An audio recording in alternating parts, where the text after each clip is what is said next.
gorgeous old hotel where I live. It's the kind of place you look at and go, shit, someone must have died in there. The floorboards sing with every step, sounding like the nails could snap and give you tetanus. The walls warp and move with the wind, sounding like the aches and pains of a very old man, with a very long history. My trainer was very careful with mine and her cart as we wound our way up and down the third floor, checking rooms that were stayovers, and taking our time with the checkouts. She didn't speak much to me, only letting me know when something wasn't quite right. I think part of that was the language barrier. She was a sweet old, Mexican woman, who had learned most of her English through work and television. She would stop at every room, and kiss her rosary.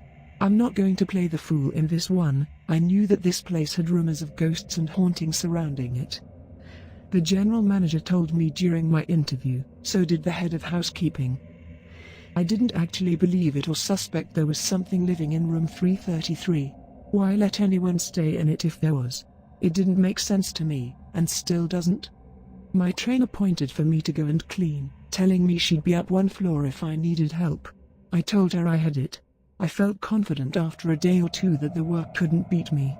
It was hard as hell changing bed sheets on queen beds, but the tips made it worth it most of the time.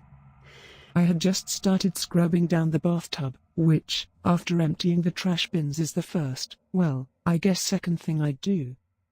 I began hearing screaming, but not like a person in peril, but a TV up too loud.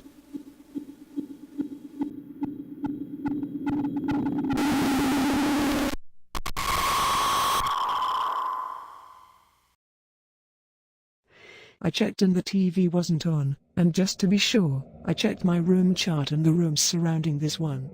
331 and 335 were both vacant. So, I went in to see if maybe someone took their break in there and didn't know the TV was up too loud.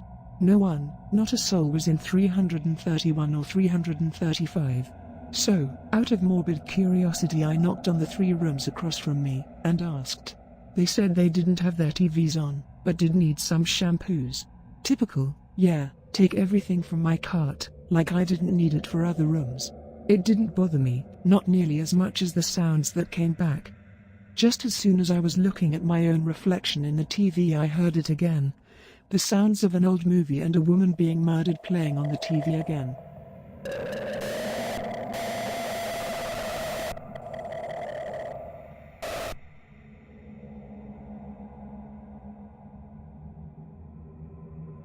So, know that it wasn't the TV in my room, nor any of the ones around me. I did what any sane human being would do, and ran downstairs to check the rooms below it, which were occupied, but the guest was in the shower in one, and about to leave for lunch in the other, who asked for shampoo and I gave them the soap in my apron.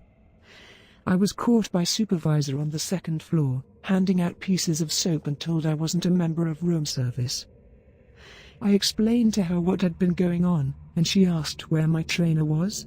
I told her she went off to the 4th floor to try and get rooms done. I told her I thought maybe I sucked at my job, that's why she was trying to get rooms done without me.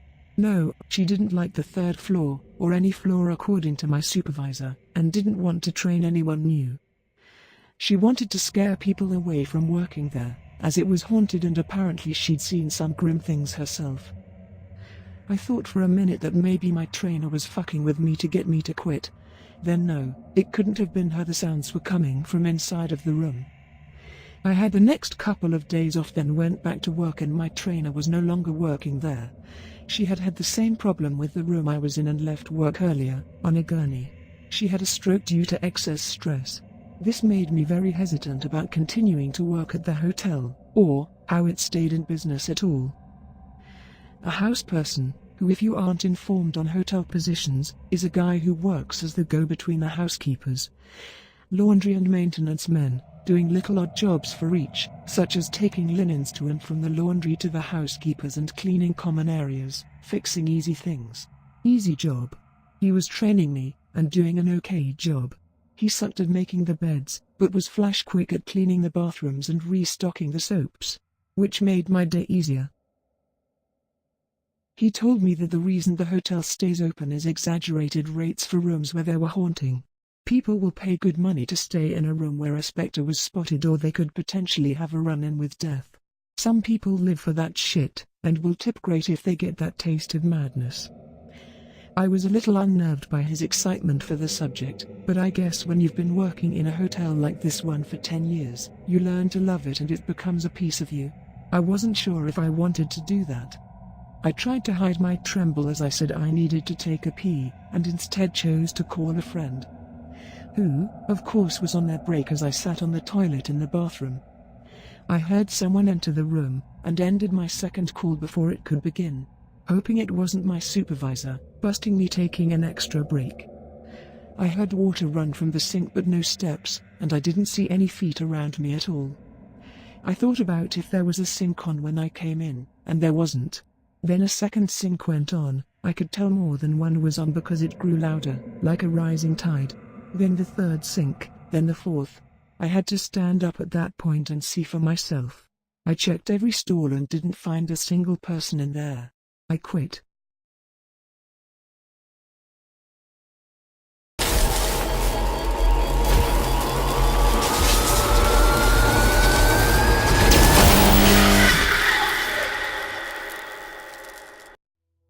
I've got nearly 20 years experience working in hospitality, specifically in restaurant management. I'll never forget my initial experience on the job. Having come back home from school, I took a job as a barkeeper at a local hotel. It was a nice waiting position at a famous hotel in one of the largest cities in the state.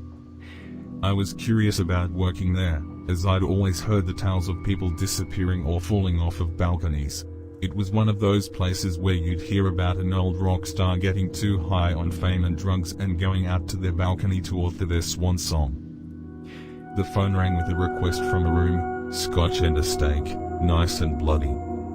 The voice crept along the line, lingering like a lion stalking its prey. The way the guy said bloody is what will always stick with me. It wasn't a preference of order, it was his end goal. Bloody. So, I did what any idiot would do. I cooked up the steak while helping the couple of lingers on at the bar. After a couple minutes of looking around, I couldn't find any servers. They all must have been out back smoking and complaining about their jobs. I took the order up to the room, leaving the bar unmanned as it shouldn't take me too long to deliver the food and come back.